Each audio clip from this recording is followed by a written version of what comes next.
Bismillahirrahmanirrahim. Alhamdulillahilladzi 'allamal Qur'an khalaqal insana 'allamahul bayan. Asyhadu an la ilaha illallah wahdahu la syarikalah wa asyhadu anna sayyidana Muhammadan abduhu wa rasuluh. Wassalatu wassalamu ala sayyidina Muhammadin wa ala alihi wa sahbihi ajma'in, amma ba'du. Qul rabbi shrah li sadri wa yassir li amri wahlul 'uqdatam min lisani yafqahu qawli. Allahumma rzuqna fahman nabiyyin wa hifdzal mursalin wa ilhamal malaikatil muqarrabin bi rahmatika ya arhamar rahimin. Para bapak jamaah Majelis Ta'lim Pantura Al-Haramain yang sama-sama dimuliakan oleh Allah Subhanahu wa taala. Pertama, marilah sama-sama kita panjatkan puji dan syukur kehadirat Allah Subhanahu wa taala. Salawat serta salam semoga tercurah kepada junjungan Nabi besar kita, Nabi Muhammad sallallahu alaihi wasallam. Para bapak jamaah yang dimuliakan Allah, pada kesempatan pertemuan pengajian kali ini kita kembali membuka Al-Qur'an surah Ali Imran ayat 10 sampai ayat 11. Surah Ali Imran ayat 10 sampai ayat 11.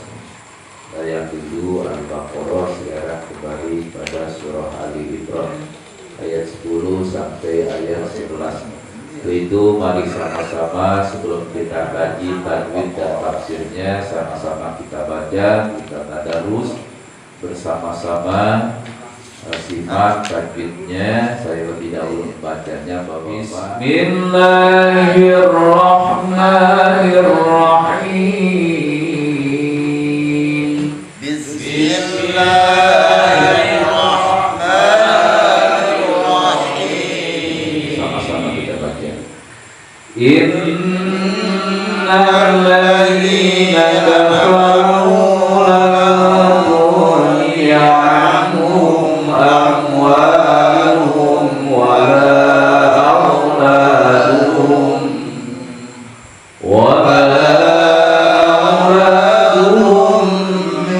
minallahi syai'an wa ulaika hum waqudun nar. Kadzdzaba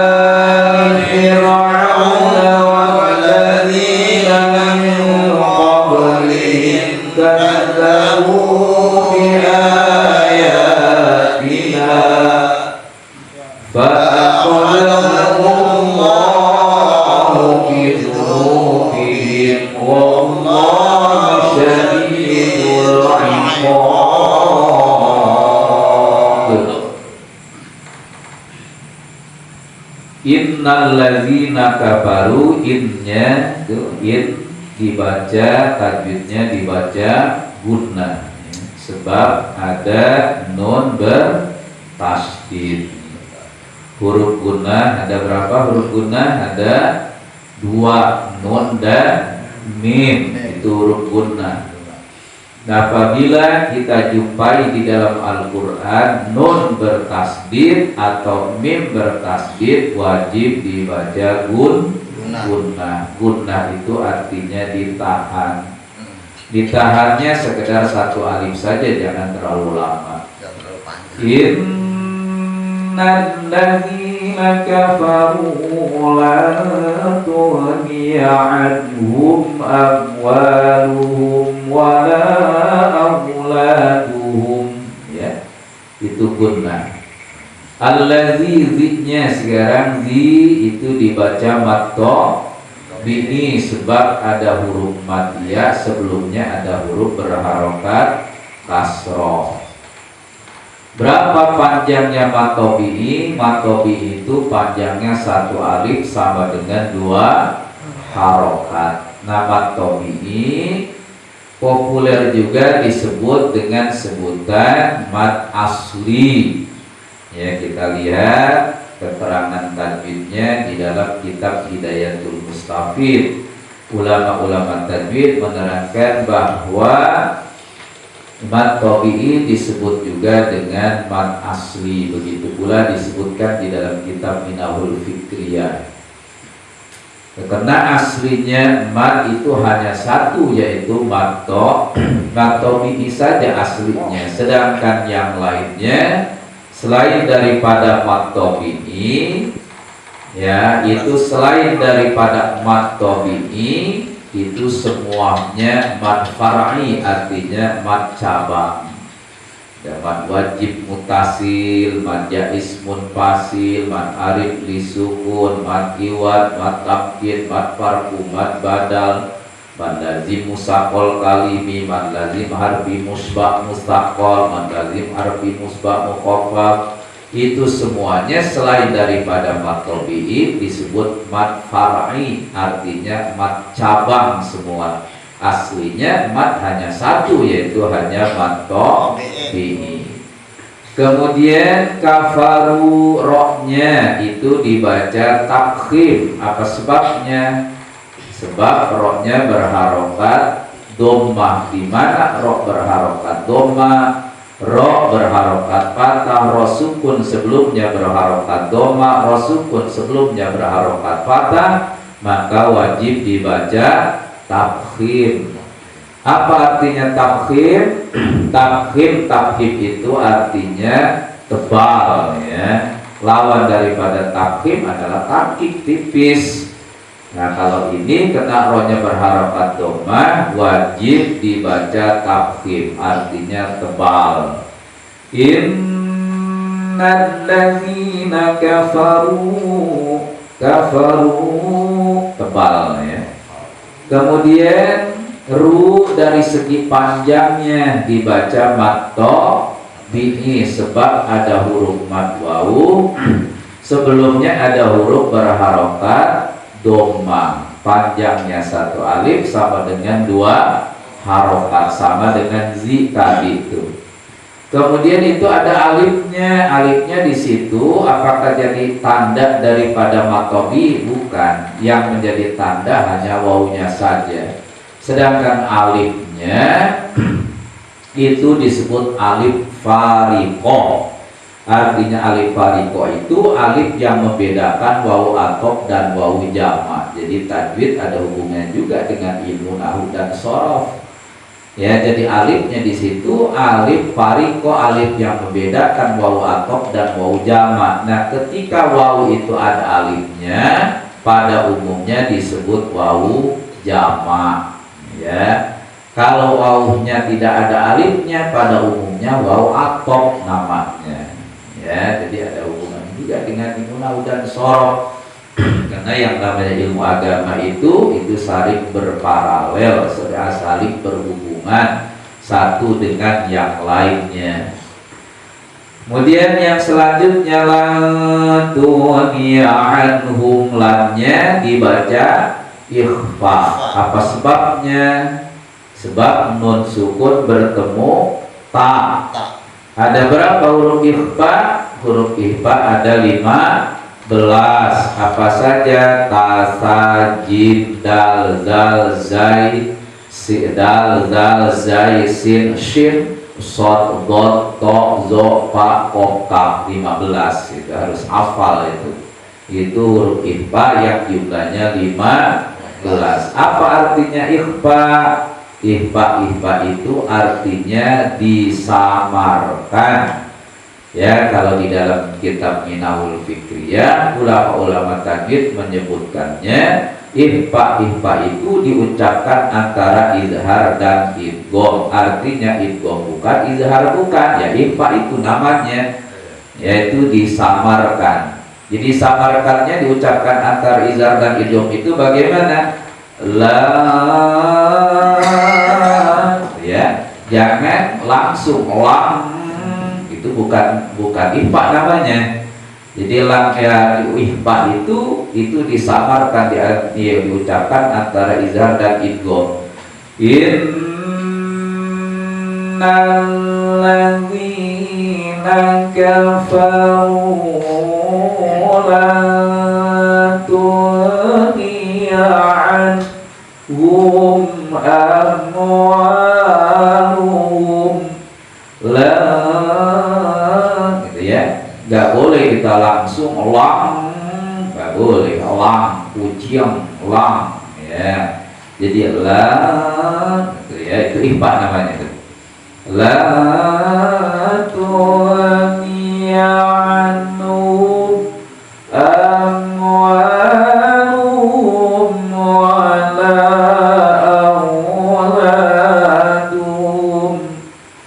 Para bapak jamaah yang dimuliakan Allah, ini sekedar tajwidnya, karena kita mempelajari ilmu tajwid hukumnya fardu kifayah. Ya, kalau satu kampung tidak ada yang mempelajari ilmu tajwid, hukumnya dosa semua. Sama seperti halnya mempelajari ilmu nahwu dan sorok. Kalau tidak ada yang mempelajari ilmu nahwu dan sorok dalam satu kampung, maka dosa semua. Dosa semua tuh. Tapi ada yang belajar di pesantren, ya, di kampung kita, kemudian belajar nahwu dan sorok, belajar tajwid, maka gugur dosa-dosa orang sekampung. Makanya beruntunglah kalau ada di kampung kita itu yang pesantren, yang menuntut ilmu di pesantren, dia belajar nahwu dan sorok, belajar tajwid, ya, itu untung orang sekampung. Jangan dibilang orang pesantren itu kurang pergaulan, ya, kuper segala macam, kurang wawasan. Justru di pesantren dia banyak teman, banyak pergaulan dengan orang-orang baik, ya, sama teman, sama mengaji, ya, sama menuntut ilmu agama. Kemudian wawasannya juga bukan dunia lagi yang dipikirin, bukan dunia saja tapi tembus mikirin akhirat. Jadi wawasan santri lebih luas daripada bukan santri. Ya, itu ya, makanya beruntunglah bagi kita kalau di kampung kita itu ada yang pesantren, dia belajar ilmu agama, belajar tajwid, belajar ilmu nahwu dan sorok, sehingga sekampung jadi gugur. Para bapak jamaah yang dimuliakan Allah, kemudian mempraktekkan ilmu tajwid ke dalam Al-Quran itu fardu ain. Artinya setiap individu muslim, baik laki-laki maupun wanita, ketika membaca Al-Quran wajib bertajwid.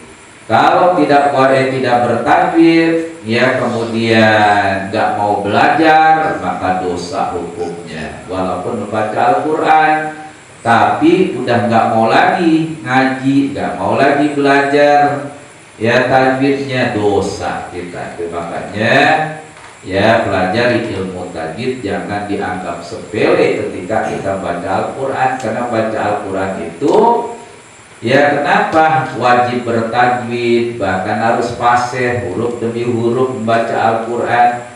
Karena setiap huruf Al-Quran itu ketika dibaca mendapat pahala, tidak seperti lainnya. Jadi bukan per kalimat, bukan per ayat, bukan per surat. Ya, ketika kita membaca Al-Quran mendapatkan pahala, bahkan per huruf kita mendapatkan pahala ketika membaca Al-Quran. Satu huruf saja ketika kita baca Al-Quran dibalas oleh Allah menjadi 10 huruf pahalanya. Kan lumayan gitu, ya, besar pahalanya. Apalagi membaca Al-Qurannya di bulan suci Ramadan. Maka ketika kita baca Al-Quran di bulan suci Ramadan, pahalanya dilipatkan. Ya, bulannya yang ketika kita membaca Al-Quran di bulan suci Ramadan diberi pahala yang berlipat-lipat ganda oleh Allah Subhanahu wa ta'ala. Baik, para bapak jamaah yang dimuliakan Allah, sekarang mari kita kaji tafsirnya. Nah, pada ayat 10 dari surah Ali Imran ini Allah Subhanahu wa ta'ala menjelaskan bagaimana Allah itu mengancam kepada orang-orang kafir dan pengaruh harta benda daripada orang kafir tersebut, pengaruh harta benda dunianya. Ya, kata Allah apa? Allah berfirman, innal ladzina kafaru lan tughniya anhum. Innal ladzina kafaru, sesungguhnya orang-orang kafir. Orang-orang kafir itu orang yang gak percaya dengan Allah dan Rasulnya, gak beriman kepada Allah dan Rasulnya. Ini bahasa Al-Quran. Gak boleh dirubah-rubah. Bahasa Al-Quran sudah kafir, gak boleh dirubah dengan non-muslim. Ya, selain orang Islam, selain orang muslim itu non-muslim. Ya, nggak boleh disebut kafir. Nah, ini orang nggak ngerti Al-Quran. Karena bahasa Al-Qurannya kafir, orang yang nggak beriman kepada Allah, orang yang tidak beriman kepada Rasulullah, itu orang kafir namanya. Nah, ini kata Allah, sesungguhnya orang-orang kafir lam tughniya anhum amwaluhum, tidak akan mencukupi, tidak akan bisa menolak. Itu kata Allah. Ayat tadfa'a, ya, ayat tadfa'a dalam tafsir Jalalnya, tidak akan bisa mencukupi, tidak akan bisa menolak anhum dari mereka, amwaluhum, harta-harta mereka. Sekalipun tuh orang kafir pada umumnya diberi hartanya di dunia ini banyak, kita ya jangan terpesona, kita jangan merasa takjub.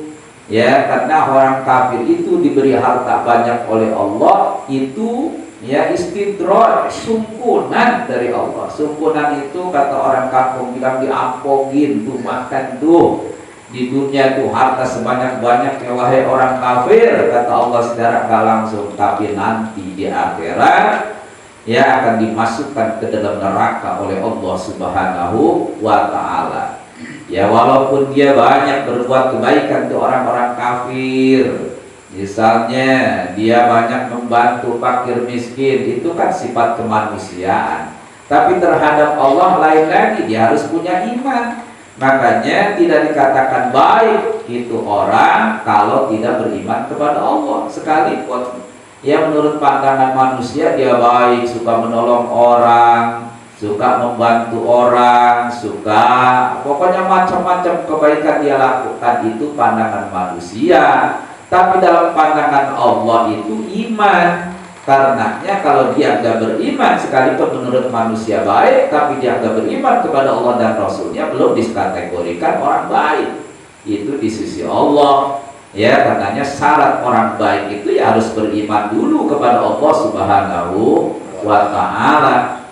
Kemudian wala auladuhum, dan juga gak ada manfaatnya, gak bisa menolak auladuhum, anak-anak mereka, minallahi, daripada Allah Ta'ala, syai'an, akan sesuatu, gak ada gunanya. Walaupun anak-anak orang kafir itu bertitel, punya pendidikan tinggi, kuliahnya ke luar negeri misalnya, ya, doktor, PhD misalnya, gelarnya pinter ya misalnya. Nah, tapi nanti ketika pulang menghadap Allah Subhanahu wa ta'ala, gak bisa dia menolak azab Allah, gak bisa menolak siksa Allah Subhanahu wa ta'ala. Karena kita gak boleh bangga dengan harta yang kita miliki kalau saja harta yang kita milikinya tidak digunakan di jalan Allah Subhanahu wa ta'ala.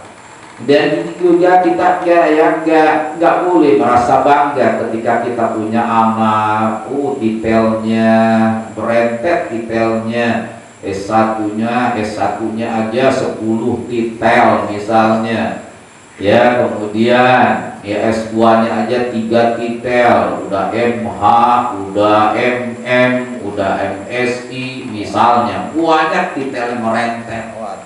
Ya, dia dilanjutin lagi S3-nya doktor, ya, di samping akademisi misalnya dia ya seorang aktivis misalnya, populer namanya. Itu semua gak ada manfaatnya dengan sisa Allah. Gak bisa menolak siksa Allah Subhanahu wa ta'ala kalau dia gak beriman dan tidak punya amal soleh. Perintah-perintah Allah, sholat gak dikerjain misalnya, ya, larangan-larangan Allah gak ditinggalkan. Gak bisa detail tersebut menolak azabnya Allah Subhanahu wa ta'ala. Harta yang banyak tidak bisa menolak siksa Allah Subhanahu wa ta'ala. Itu kata Allah. Nah, kemudian endingnya ayat kata Allah, wa ulaika hum waqudun, dan mereka mereka itu menjadi bara api neraka. Na'udzubillah min zalik. Ya, nggak ada artinya semuanya itu.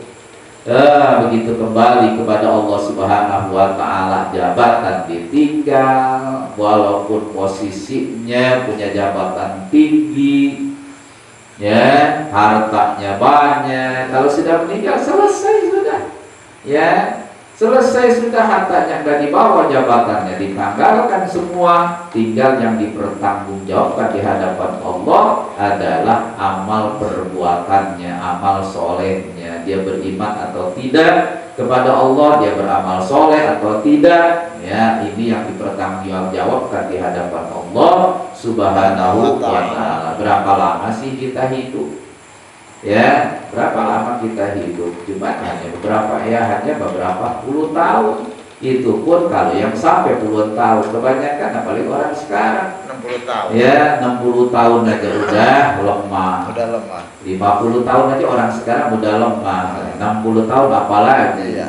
Ya, umurnya cuma 60 tahun. 60 tahun. Umumnya. Umumnya. Umumnya. Nah, ini kita harus sadar.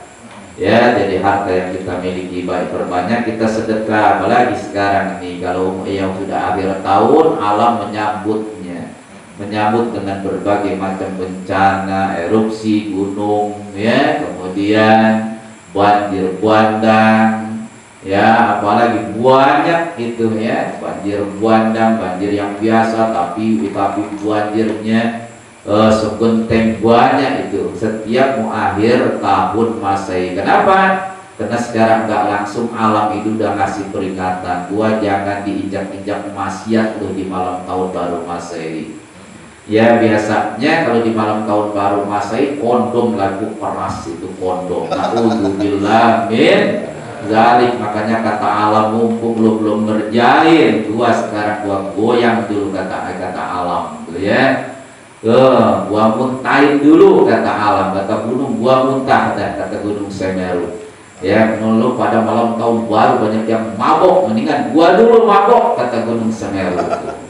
Ya, gitu. Alam itu sudah memberi isyarat duluan. Setiap akhir tahun Masehi banyak bencana. Awal tahun baru Masehi banyak bencana. Itu seolah-olah peringatan dari Allah Subhanahu wa Ta'ala. Semoga kampung kita ini dijaga oleh Allah. Amin. Diberkahi oleh Allah. Amin. Walaupun itu hujan rahmat dari Amin. Allah Subhanahu wa Ta'ala. Amin ya rabbal alamin. Kemudian apa berikutnya kata Allah?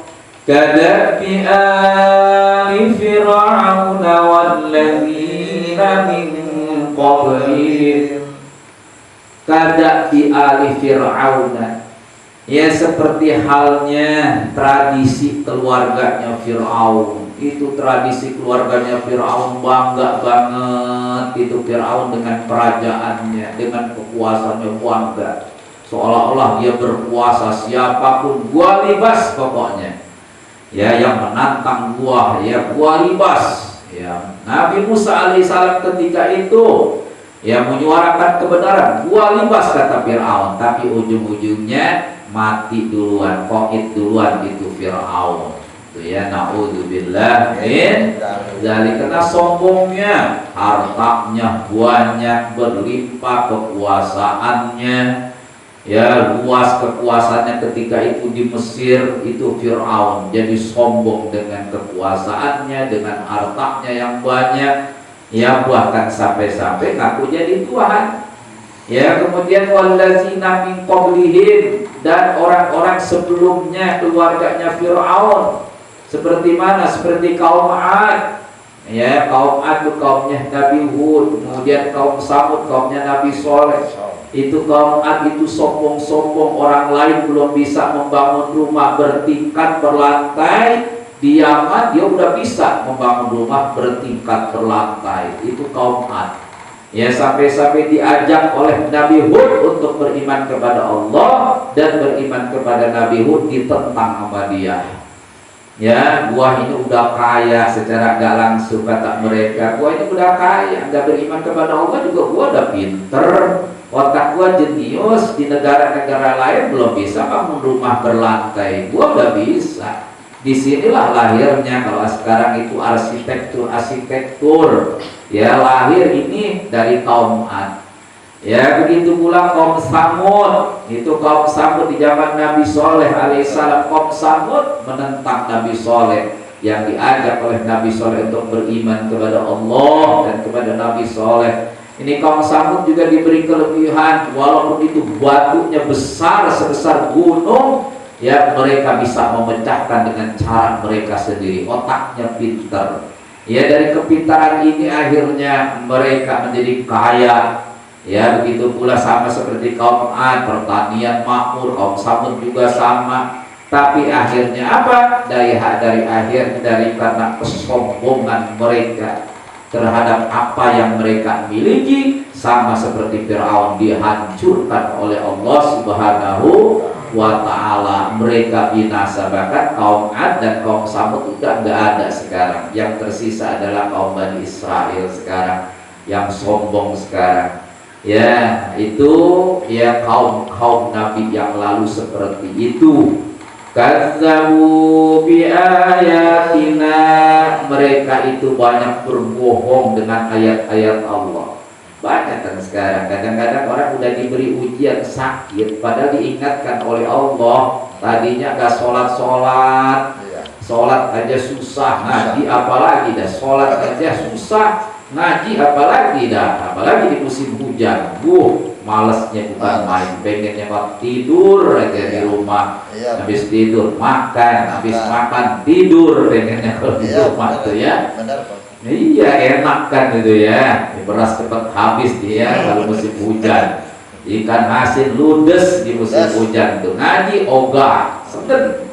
Di musim hujan ngaji ogah, setennya bukan main tuh. Kita gak bisa melawan hawa nafsu tuh. Itu ya, mereka tuh kaum Samud, keluarga Fir'aun, kemudian kaum Ad, mereka ya membohongi ayat-ayat Allah, mendustakan ayat-ayat Allah. Ya, kadang dia banyak tadi di antara kita juga begitu diberi sakit, ya kita seharusnya sadar, gak sholat, gak mau sholat, gak mau ngaji, sadar seharusnya sudah diberi sakit, peringatan dari Allah. Tapi begitu sembuh, ya begitu dikasih sembuh, bukannya tobat, malah tetap aja dia kembali lagi, tetap aja nggak melaksanakan sholat, nggak mau ngaji. Banyak yang begitu itu, ya banyak yang begitu. Coba yang kena bencana di Semeru juga, yang tobat, yang enggak. Padahal udah diingetin oleh Allah, rumahnya tenggelam bukan dengan air lagi. Kalau air mungkin ada keringnya, ini debu. Ya, debu begitu luar biasa, sekian kubik itu banyaknya. Ya, itu sampai 2 kecamatan, parah. Padahal itu hanya satu gunung doang kan. Itu besaran Allah Subhanahu wa ta'ala. Gak ada yang bisa menantang, yang bisa menantang kebesaran Allah. Gak ada. Itu kebesaran Allah, seharusnya sadar kita semua. Kita pun sama seharusnya sadar gitu. Tapi ada saja yang gak mau sadar itu, walaupun udah diberi peringatan oleh Allah. Susah Ustaz, katanya dia orangnya susah, dinasehatin susah, suruh ngaji susah, suruh sholat susah. Ya, memang keras, karena kerasnya hati manusia itu kan lebih keras daripada batu. Dikatakan keras hati manusia itu, ya itu tandanya kalau disuruh ngaji, dinasehati nasihat agama nggak mau, itu hatinya keras, artinya itu ya. Hati manusia itu tandanya keras. Kalau sudah nggak mau lagi menerima nasihat agama, itu hatinya keras. Itu orang kayak begitu tuh. Ya, na'udzubillah min dzalika akhadhahumullahu bidunubihim. Kemudian apa yang terjadi kepada keluarganya Fir'aun, kepada kaum Ad, kaum Samud? Ya, akhirnya Allah membinasakan kepada mereka bizunubihim, dengan sebab dosa-dosa mereka. Pada umumnya orang menilai itu terjadi gempa, terjadi gunung meletus, banjir, pokoknya setiap musibah pada umumnya orang mengatakan itu hanya fenomena alam. Pada umumnya begitu ngomongnya, itu hanya kejadian alam biasa, dari dulu juga udah ada, biasa itu pada umumnya begitu. Tapi bagi kita orang yang beriman, sesuai dengan ayat ini, firman Allah Subhanahu wa taala di dalam surah Ali Imran ayat 11 ini, itu fa'akhadzahumullahu bizunubihim. Allah itu membinasakan mereka, mematikan mereka, merusak mereka, mematikan mereka itu dengan sebab bizunubi, dengan sebab dosa mereka. Itu na'udzubillah min dzalik. Wallahu syadidul iqab. Itu kata Allah, dan Allah itu lebih pedih, lebih pedih siksanya. Na'udzubillah min dzalik. Jadi mudah-mudahan aja kampung kita ini dijaga oleh Allah, dipelihara oleh Allah, dari segala macam musibah. Karena musibah itu kata Rasulullah itu terbagi 3. Ada musibah yang sifatnya imtihan, yang kedua ada musibah yang sifatnya inzar, yang ketiga ada musibah yang sifatnya azab. Apa musibah yang sifatnya imtihan? Musibah yang semata-mata karena ujian dari Allah, diuji oleh Allah karena makomnya, derajatnya mau dinaikin oleh Allah. Gak bedanya anak sekolah, ada mid semester, ada semester ganjil, ada semester genap. Dari kelas 1 mau naikin kelas 2 itu ada semester ganjil, semester genap. Begitu dilihat semesterannya, hasil semesternya layak dinaikin ke kelas 2. Kan begitu kan ujian itu. Ujian yang namanya ujian itu musibah yang sifat ujian, ujung-ujungnya manis, ujung-ujungnya enak gitu ya. Ujung-ujungnya manis, ujung-ujungnya enak, naik ke kelas 2. Orang kuliah, yang kuliah ada UTS, ada ujian tengah semester, ada ujian akhir semester, naik dari semester 1 ke semester 2, dari semester 2 naik ke semester 3 dan seterusnya. Begitu sampai kalau S1 membuat skripsi, diuji skripsinya, begitu diuji lulus misalnya, kan diuji dulu, gak semata-mata buat skripsi gak diuji, bohong itu buat uji buat skripsinya, jadi diuji lagi, layak gak jadi sarjana, kan begitu.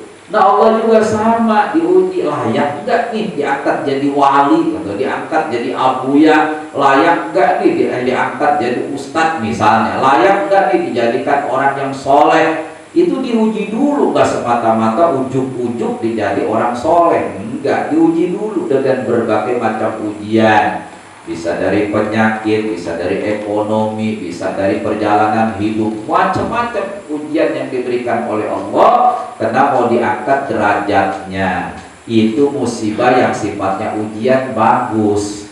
Kemudian ada musibah yang sifatnya inzar, kata Rasulullah. Musibah yang sifatnya inzar itu bagaimana? Itu semata-mata musibahnya peringatan dari Allah. Mungkin saja Semeru juga sama tuh. Banjir bandang juga yang terjadi di negara kita itu mungkin ujian, musibah yang sifatnya ujian. Kenapa? Sudah banyak dari kita ini yang meninggalkan sholat. Mungkin saja ibu-ibunya barangkali lebih banyak main aplikasi tai kotok, joget-jogetan di medsos, aplikasi tai kotok, joget-jogetan dengan pakai baju yang ketat, senam aerobik, senam pocok-pocok pakai legging yang ketat. Akhirnya dikasih peringatan oleh Allah, awas begitu lagi, nggak erupsi lagi, meletusin semua gunung yang ada di Indonesia. Itu baru Semeru, belum Krakatau. Kalau diletusin dulu anak Krakatau saja meletus, itu bisa memisahkan Pulau Jawa dan Pulau Sumatera. Bagaimana kalau yang Krakatau? Sampai ke kita juga debunya kalau Krakatau. Kenapa? Dekat Krakatau dari kita. Ya, dari Tangerang ini dekat, dari Kampung Ciroge Mauk ini dekat Krakatau. Kalau saja diletuskan oleh Allah, makanya sebelum terjadi apa-apa kita banyak beristighfar, mohon ampun kepada Allah, jauhkan dari perbuatan maksiat tadi. Ya, mudah-mudahan semua ya yang diberikan oleh Allah musibah ini di negara kita itu merupakan inzar, peringatan dari Allah Subhanahu wa taala. Berarti Allah masih sayang. Kalau peringatan, Allah masih sayang. Apalagi ujian mah. Iya. Ya, itu karena masih sayang Allah taala. Supaya Kemudian ada musibah yang sifatnya azab, kata Allah itu siksa. Wah, ini yang ngeri, yang parah itu azab. Parah. Yang parah azab. Nah, azab ini, musibah yang sifatnya azab tidak mungkin diturunkan oleh Allah kepada orang yang beriman, kepada kita yang beriman kepada Allah dan Rasulnya. Tapi bisa saja diturunkan kepada kita walaupun beriman, kalau saja kita sudah berbuat dosanya udah kelewatan, udah lebay kita berbuat dosanya itu. Jadi orang alay semua, mengerjakan maksiat, kezaliman, ya sesama muslim, saling menzolimi, saling menjelek-jelekan, kelewatan dah hukum, nggak ditegakkan secara adil, misalnya oleh penegak hukum, udah masa bodoh, hukum suka-suka dah, ya itu bisa saja diturunkan azab tersebut kepada kita walaupun kita beriman kepada Allah dan Rasulnya. Kalau saja kezaliman sudah merajalela, kalau saja keadilan sudah tidak ditegakkan lagi, bisa saja ya azab itu diturunkan kepada kita semua walaupun nggak beriman, walaupun kita beriman kepada Allah, apalagi nggak beriman. Berimannya saja bisa saja diturunkan musibah yang sifatnya azab kalau sudah kelewatan. Ya, makanya kita sebelum itu semua diturunkan oleh Allah, kita introspeksi diri. Ya, mohon ampun kepada Allah, laksanakan perintah Allah, jauhkan larangan Allah. Paham kira-kira ya? Alhamdulillah. Wallahu syadidul iqab. Shadaqallahul azim. Allahumma hamna bil Qur'an waj'alhu lana imanan wa nuran wa hudan wa rahmah. Allahumma dhakkirna minhu ma nasina wa 'allimna minhu ma jahilna warzuqna tilawatahu alayhi wa atrafan nahar waj'alhu lana hujjatan ya rabbal alamin. Ya, taklim kita pada malam hari ini, semoga Allah Subhanahu wa taala senantiasa mengabulkan apa-apa yang kita cita-citakan dan Allah jaga kampung kita dari segala Amin. Amin. Amin ya rabbal alamin. Subhanallahumma wa bihamdika asyhadu an la ilaha illa anta astaghfiruka wa atubu ilaik. Billahi taufiq wal hidayah. Assalamualaikum